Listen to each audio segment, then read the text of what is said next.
Hola, soy María. Hola, soy Laura. Bienvenidos a El Refugio de Fantasía, un espacio para los amantes de la fantasía y para todo aquel que quiera sumergirse en este mundo. Acompáñanos en este viaje a través de la imaginación.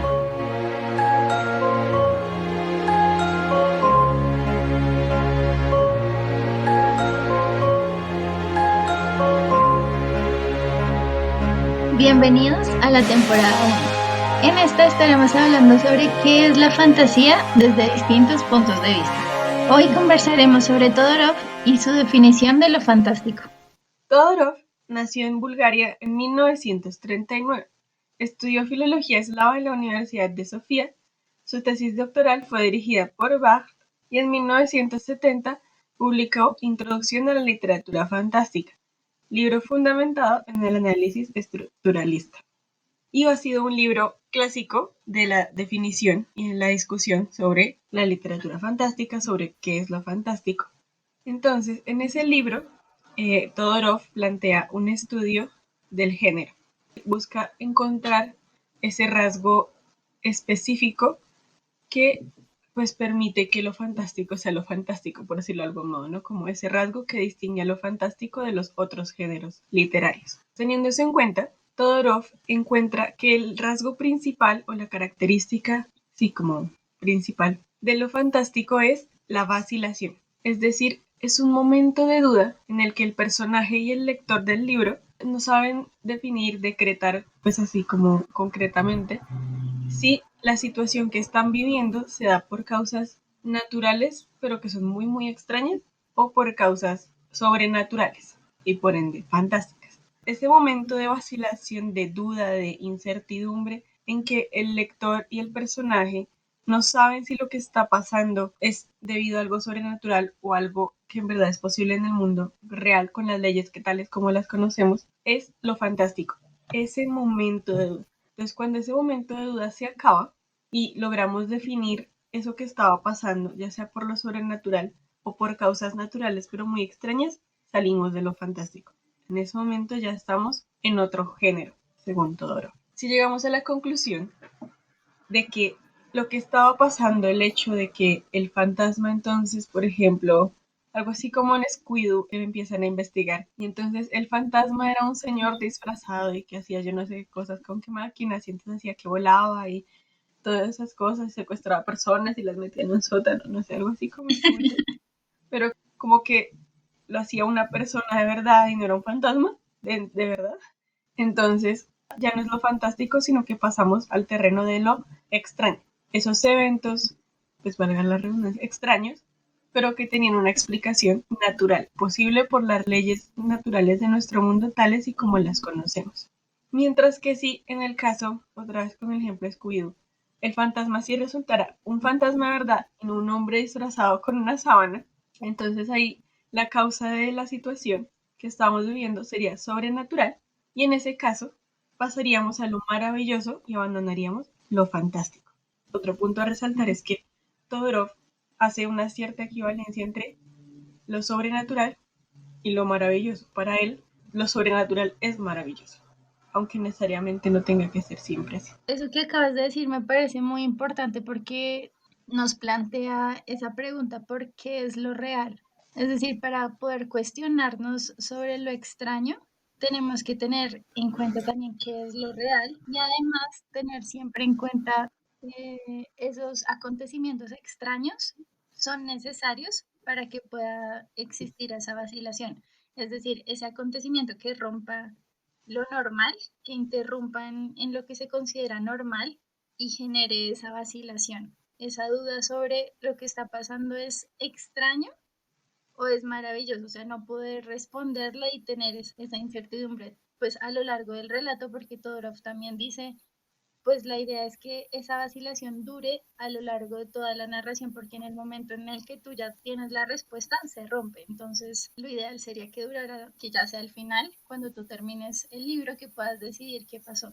Sí, y de hecho como que ni siquiera, o sea, hasta cuando tú cierras el libro, pero igual sigues con la duda y Ujú. como que tu cabeza siga dando vueltas, pero si era sobrenatural o en verdad se podía pasar o qué pasaba, Y eso en verdad casi nunca pasa, ¿no? Que es uno de los puntos, por decirlo como los libros que toma Todorov, de ejemplo, como que al final, casi todos, excepto Una vuelta de tuerca de Henry James, siempre terminan yéndose por lo extraño o por lo maravilloso. Entonces, como que ya al final dejan de ser fantásticos, como que son fantásticos por una parte de la lectura y por la otra ya pasaron a otro género completamente distinto.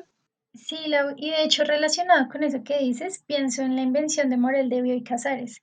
Y bueno, para los que aún no han leído el libro, en este conocemos la historia de un fugitivo que huye a una isla que lleva muchos años abandonada a causa de una enfermedad que ataca a sus visitantes. Y lo sorprendente aquí en esta historia, y de hecho lo que es el punto de partida de este relato, es que el protagonista ve personas en la isla, aunque al principio él no está muy seguro de la forma en la que ellos llegaron y tampoco si ellos están ahí para buscarlo a él. Y esto es así hasta que él, bueno, pasan muchas cosas, hasta que él descubre la invención de Morel, que en pocas palabras es una máquina capaz de inmortalizar al ser humano.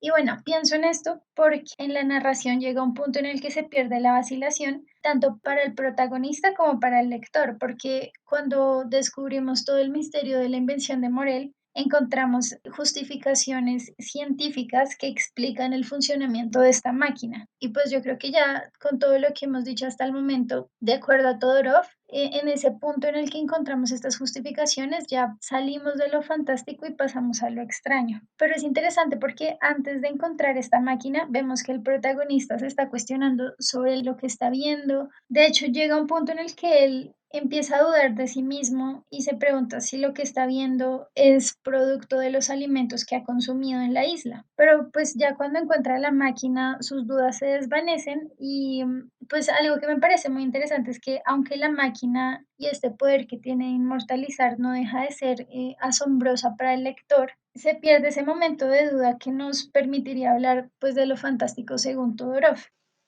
Sí, María, y además en relación con el concepto de realidad, como que el concepto de Toro se basa en como en una manera, podríamos decir, muy de ver, de comprender el mundo del siglo XIX, como esa separación entre, no sé, una visión positivista del mundo, científica, que como que trata de, como, sí, como que ve la realidad muy según solamente sus leyes, como que pues saca lo maravilloso del mundo y se queda, sí, como en una visión muy científica y muy de tratar de solo encontrar las leyes naturales y por demás, y ahí es cuando llega todo lo gótico, ¿no? Que tiene mucho que relacionarse, o sea, todas estas historias de fantasmas y de vampiros y de todo eso que surge en el 19 se basan en una definición de lo real, en lo que necesitamos como cuando leemos un libro de esos tenemos como todos, como el lector y los personajes, tener como un consenso sobre qué es la realidad y qué es posible que pase ahí.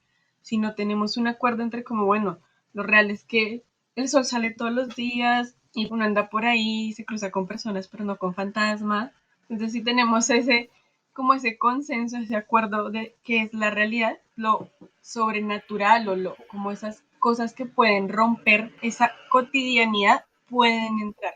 Entonces, como para que se dé la posibilidad de, necesitamos tener como un mismo concepto de realidad. Esto es lo real y en lo real pasa esto.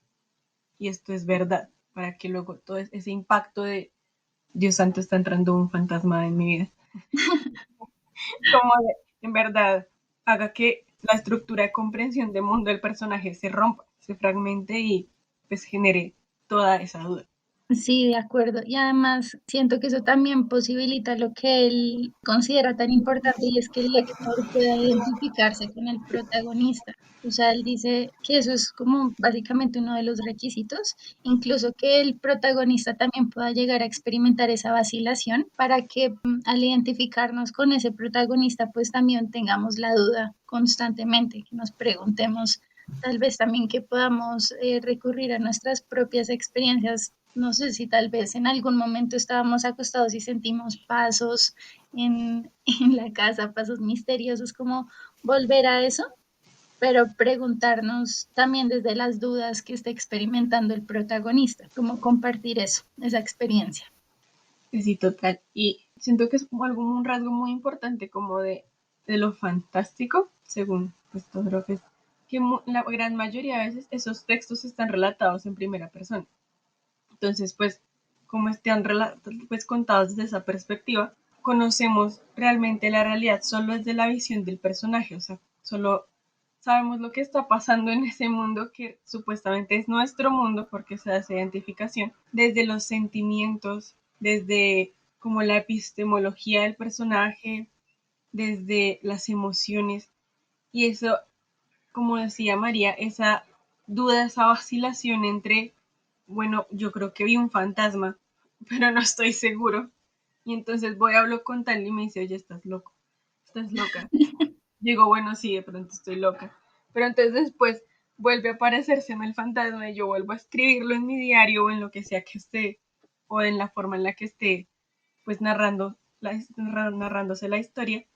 Eso genera, eso ayuda a esa duda en el lector y a veces como que acrecienta esa duda en el personaje también, ¿no? Porque vamos saltando de un momento en que el personaje duda a otro que no duda. Y yo creo que también ese personaje tiende a generar muchas suposiciones sobre ese mundo en el que él está y qué suposiciones que él afirma. O sea, que no, pues, no sé, a mí me pasó leyendo una vuelta de tuerca de Henry James, que es pues una historia sobre una institutriz que llega a una casa en Inglaterra a cuidar dos niños y ella empieza a ver fantasmas, pero pues el resto no ve nada. O bueno, nunca se afirma con certeza que alguien más vea un fantasma. Perdón por el spoiler, pero como que uno no, ella afirma verlo y está tan segura, pero entonces luego uno ve las reacciones de los otros personajes y son como, pues yo no vi nada. O sea, tú como que estás viendo.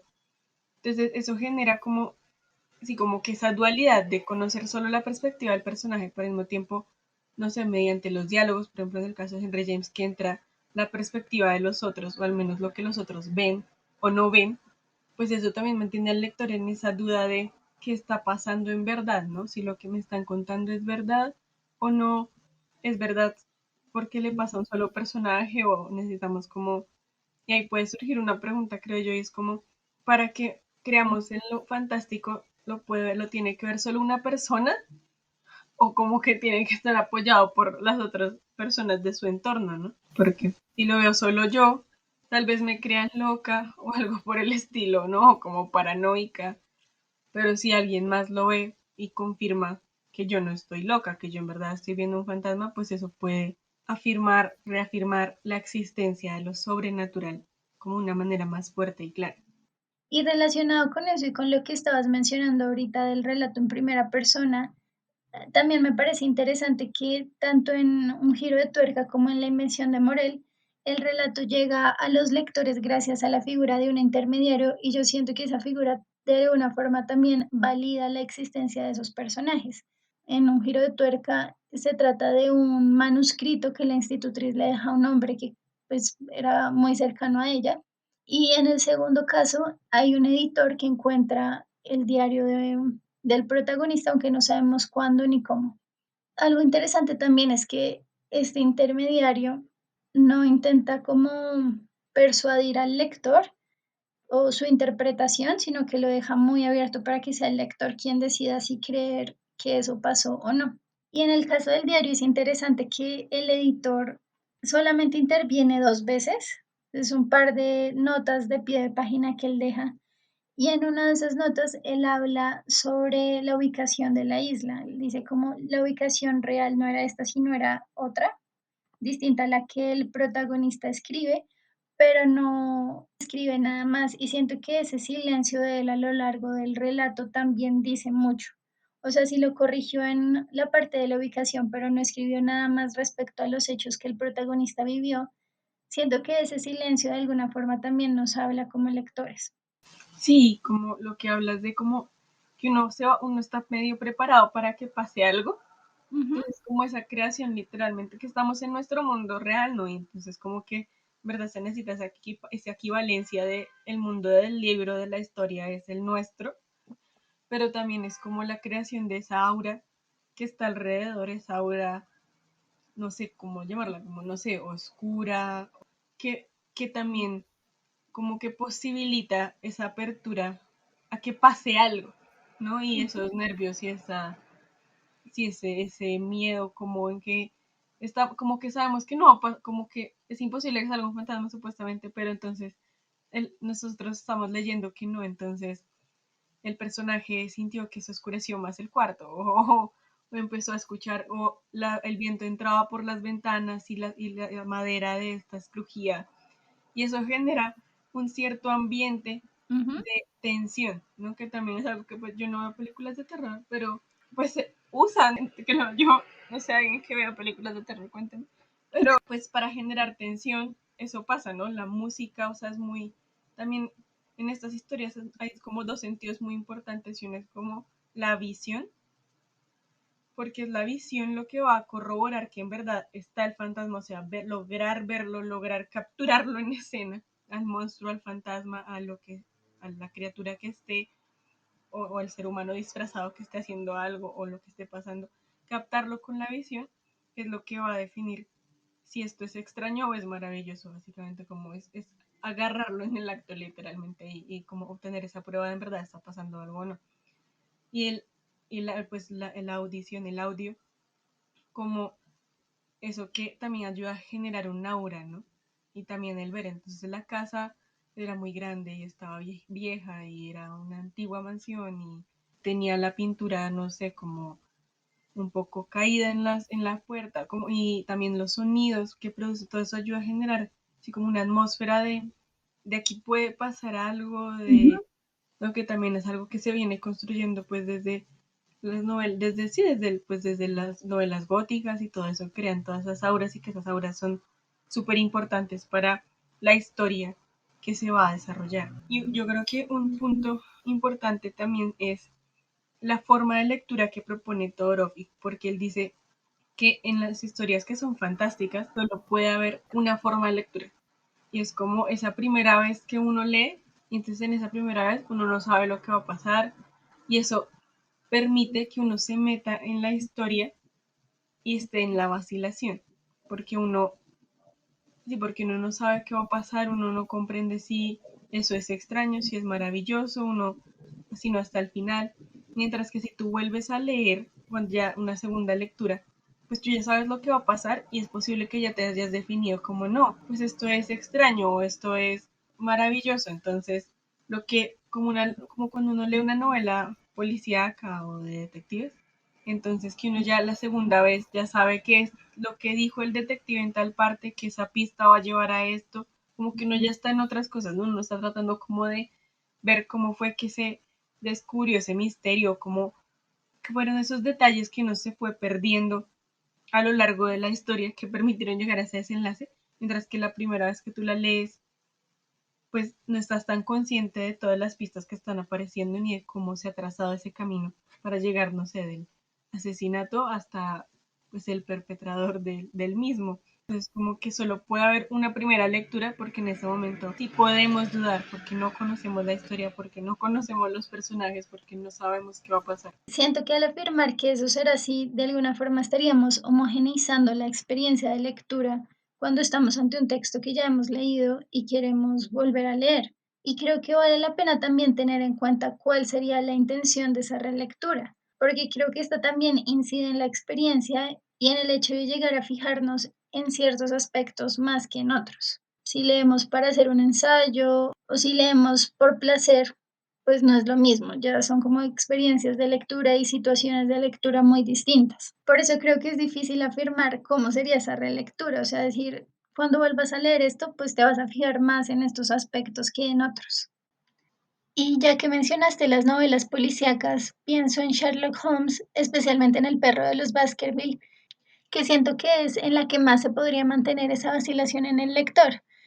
A lo largo de la narración siento que se mantiene esa duda, pues hasta las últimas páginas, cuando ya nos cuentan el origen de los hechos y el problema inicial queda resuelto.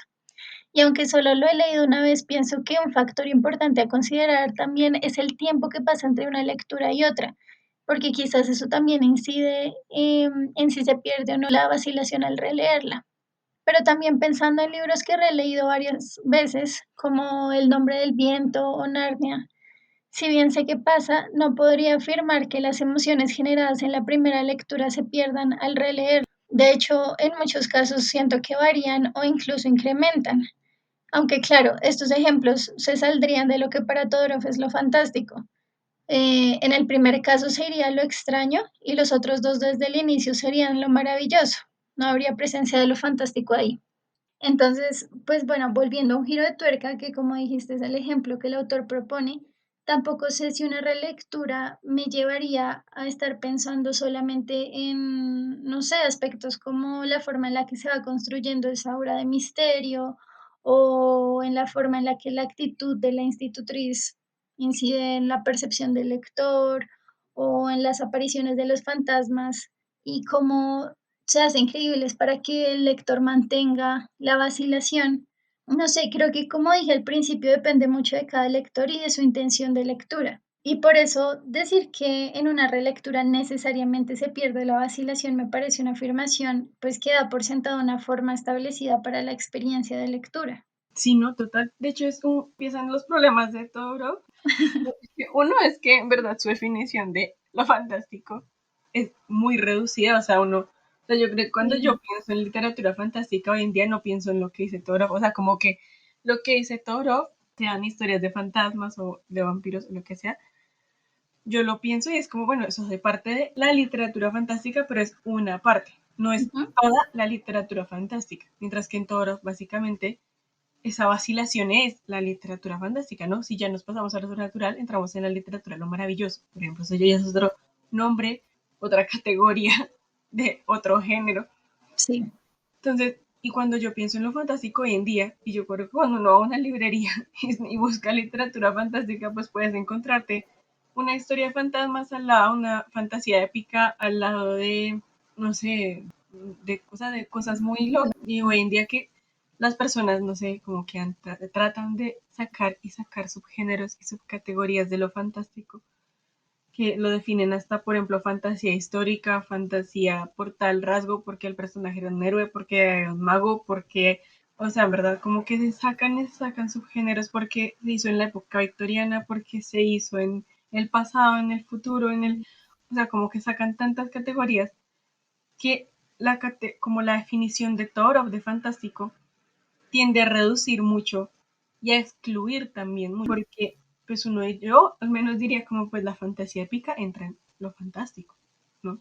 Pero pues para Toro pues como pues no, solo es lo que te hace vacilar, lo que te hace dudar y no queda como, entonces tengo que empezar a definir entre literatura fantástica y literatura de fantasía y esas dos cosas son distintas. Entonces ahí tengo que empezar a preguntarse como, bueno, ¿qué es lo fantástico? ¿Qué es la fantasía? Yo creo que ahí yo terminaría pensando como, ¿qué es la imaginación también, no? Porque pues siento que la imaginación es la base como de todo también. Entonces uno se piensa como, en verdad, esta definición de lo fantástico como que nos ayudaría a reunir todos esos géneros, como habría un rasgo también que nos permitiría definir en verdad la literatura fantástica con todos sus subgéneros, que abarcara todos sus géneros, un rasgo que lograra reunirlos a todos, o no, porque Todorov se quedó muy cerca de la literatura del siglo XIX y de la literatura así como de medio fantasmas, de seres muy concretos, ¿no?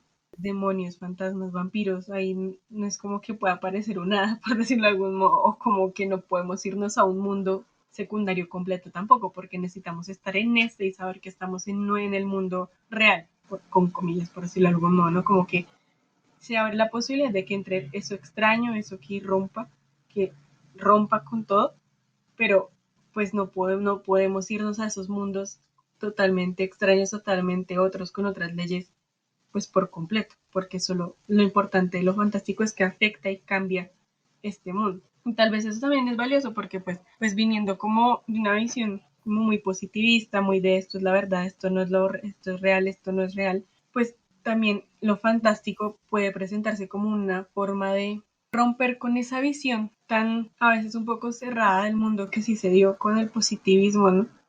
De una forma de rebelarse contra esa visión y de decir, oye, tu visión del mundo no es tan clara ni tan cierta, pueden entrar cosas que te hagan dudar, tú no tienes toda la razón. Y en ese sentido, como para abrir un debate sobre cómo conocemos el mundo, cómo sabemos que en verdad algo es verdad, valga la redundancia, cómo estamos seguros de nuestra realidad, de nuestra presencia en él, por eso sí podría de pronto ser como muy valioso para abrir ese debate, el concepto de fantástico y como toda la literatura, que pues es curioso, ¿no? Como lo gótico y todo eso pues surge también pues en esa época positivista, entonces Frankenstein y todo eso, ¿no? Como creo que hay un grabado, si no estoy mal, es de Goya, que dice el sueño de la razón, que se llama El sueño de la razón produce monstruos. ¿Verdad? Es como los sueños, eso como que pasa cuando estamos como tan centrados en la razón y no le permitimos también a esa razón vincularse con la imaginación y soñarse distinto. Y como entonces en esa medida lo fantástico puede llegar a entrometerse, a romper con esos esquemas y a permitirnos también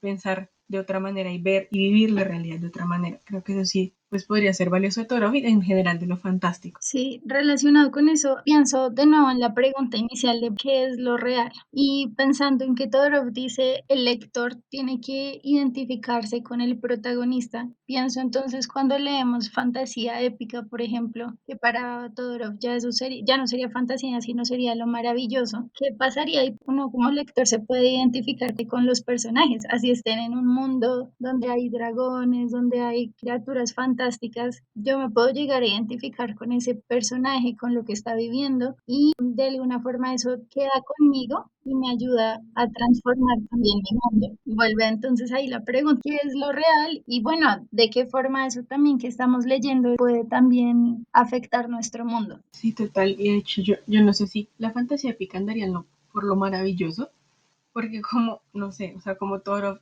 tal vez sí, yo creo que sí, podría estar por ahí, pero entonces ya nunca estaría lo fantástico, o sea, si leemos nunca como que lo fantástico, o sea, no existiría porque pues entramos de una vez a lo maravilloso y eso es como en Ujú. verdad, como que la definición que da todo es demasiado reducida, ¿no? Sí, Y esa pregunta por en verdad existe algo común entre todo lo que nosotras, bueno, yo no sé, pueden contarnos en algún, no sé, en Instagram, lo que sea, como ustedes que piensan que va dentro de la literatura fantástica o dentro de la literatura de fantasía, si creen que también pues, pues se puede dividir o se tiene que dividir, ¿no? Y yo creo que a partir de como toda la charla que hemos tenido, nos podríamos preguntar como ¿por qué leemos fantasía? ¿Qué nos mueve a leer fantasía? Porque en cierto sentido, pues, no sé si para Toro es como, o tal vez esa vacilación, ¿no? Uno lee como para ver que algo está entrando al mundo y uno no sabe qué es, o bueno, no sé cómo. Uno lee para identificarse con el personaje, para vivir su experiencia, para, y no sé cómo, todo eso revuelto. Pero entonces, ¿qué pasa con los otros géneros, no? Que literalmente se salen de nuestro mundo, ¿no? Entonces, la fantasía, ¿qué pasa con ella? O sea, ¿por qué leemos eso? ¿Qué pasa ahí con el concepto de realidad? ¿No? Se abre a otras posibilidades. Yo creía que sí, porque son otras leyes, o no, porque eso como que pasa ahí. Sí, ¿qué pasa con el concepto de realidad en los otros géneros de la literatura fantástica? ¿Es tan importante o no? Sí, porque leemos fantasía, porque leemos ciertos tipos de fantasía y no otros. ¿Y qué pasa cuando pues todos nos dicen como, discúlpame, pero eso no es fantástico? Es maravilloso y yo acá toda la vida pensando que eso era fantástico. sí. No, no, ¿qué pasa ahí? Claro, tú lo dijiste ahorita, hay ciertas cosas comunes a todos que nos pueden hacer pensar, bueno, esto es lo real, ¿no? Como a partir de un consenso común de esto es lo real, pero lo real para quiénes, porque finalmente si tú te vas a ciertos lugares, por ejemplo, estoy pensando en pueblos donde tienen, no solamente son creencias, sino que literal son cosas que ellos viven y que muchas personas pueden afirmar, ¿no? Como no, por aquí se ve esto. Entonces, eso sería lo real para ellos. Y ahí ya Todorov no podría decir, no, es que eso ya es lo maravilloso, porque eso ya se sale de las leyes del mundo, de lo real, porque ya es lo real para ellos, pues son sus vivencias cotidianas. Entonces, es como esa cuestión, bueno, sí, tenemos este consenso, pero no es así para todos. Sí, no, y eso yo siento que es muy importante que lo traigas a colación porque eso habla de cómo lo fantástico puede tender a como ciertas, ay, eso nos recuerda que toda definición y como todo concepto que tengamos del mundo depende de, básicamente desde donde estemos parados en la Ujú. realidad. O sea, es muy distinto a alguien aquí en Colombia pensándose lo fantástico a alguien en Francia, como le pasó a Toro, pensando en lo fantástico y todo lo que es, lo que implica como esos modos de pensamiento, esos si esas epistemologías, esa forma de comprender el mundo que es distinta acá y es distinta allá y como en cada parte y como en cada comunidad. Y eso nos recuerda eso, que estamos sujetos a contextos, ¿no? Entonces, Sí. y eso es una pregunta, entonces, lo fantástico varía según cada lugar del mundo, como, o podemos tener un consenso, porque pues uno sabe qué es la fantasía épica, ¿no? O sea, como, bueno, no sé si eso no fuera épico para alguien, pero yo quería empezar a hacer una encuesta, yo no sé. Pero entonces, ahí sí como, sino como nuestro contexto, el lugar desde el cual, denunciación, desde el cual pensamos y hacemos como nuestras definiciones, desde el cual creamos nuestros conceptos, los determinan, literal, determinan su construcción, sus bases y determinan a su vez esos conceptos sobre los que esos nuevos conceptos que creamos están basados. Es cuando volvemos a que es muy importante como esa diferenciación del 19 entre la imaginación, de algún modo, una razón positivista instrumental que se piensa que es como para dominar el mundo y bueno, ¿no? Como para controlar la naturaleza y para avanzar, ¿no?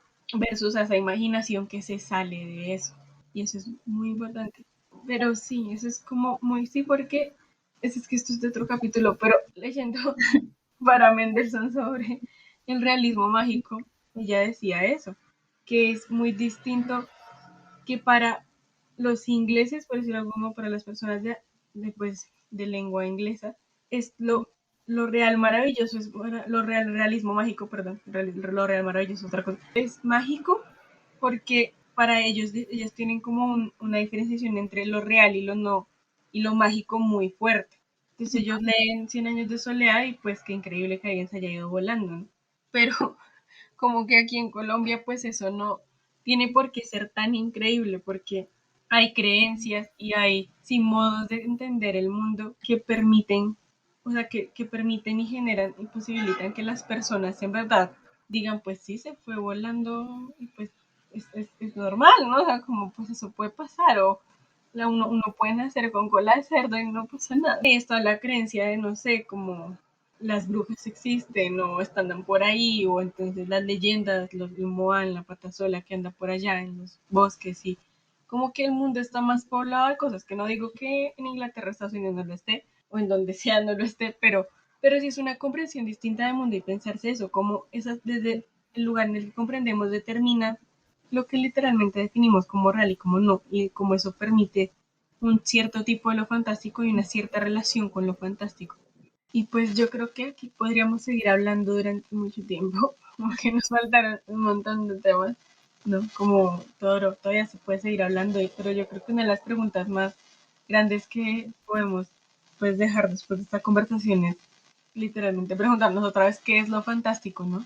Y si en verdad hay como una característica o algún rasgo que permita como que una todo el género de lo fantástico y todos los tipos de textos y de mundos que hay dentro de esa categoría que hemos llamado literatura fantástica. Pero pues creo que por hoy podemos dejar acá la conversación. Sí, yo creo que vale la pena reflexionar al respecto y pensar también si tendríamos que llegar a replantearnos si todo lo que conocemos como literatura fantástica pasaría a ser literatura de lo maravilloso, pues en caso de que siguiéramos los planteamientos de Todorov. Y bueno, esperamos que esta conversación les haya ayudado a plantearse muchas preguntas en torno al género, partiendo también de sus experiencias de lectura y por supuesto que hayan disfrutado de este espacio y nos vemos en el próximo episodio. Y en esta ocasión queremos, antes de irnos, preguntarles e invitarlos a que nos respondan, a que comenten qué es para ustedes la fantasía. Es su propia definición de fantasía. Si ya empezamos a hablar acerca de Todorov, pues qué es para ustedes la fantasía. Tal vez a la luz de Todorov, tal vez ustedes dicen Todorov está loco. Yo creo que es otra cosa, pero también es muy válido. Así que es para ustedes la fantasía. Gracias por acompañarnos en este episodio, gracias por atreverse a cruzar el umbral, por escuchar El Refugio. Los invitamos a seguirnos en nuestras redes y los esperamos en el próximo episodio. Estén muy bien. Noticias del Refugio. Te esperamos en el próximo episodio para hablar sobre algunos tipos de fantasía. Atrévete a cruzar el umbral y seguir pensando sobre qué es lo fantástico.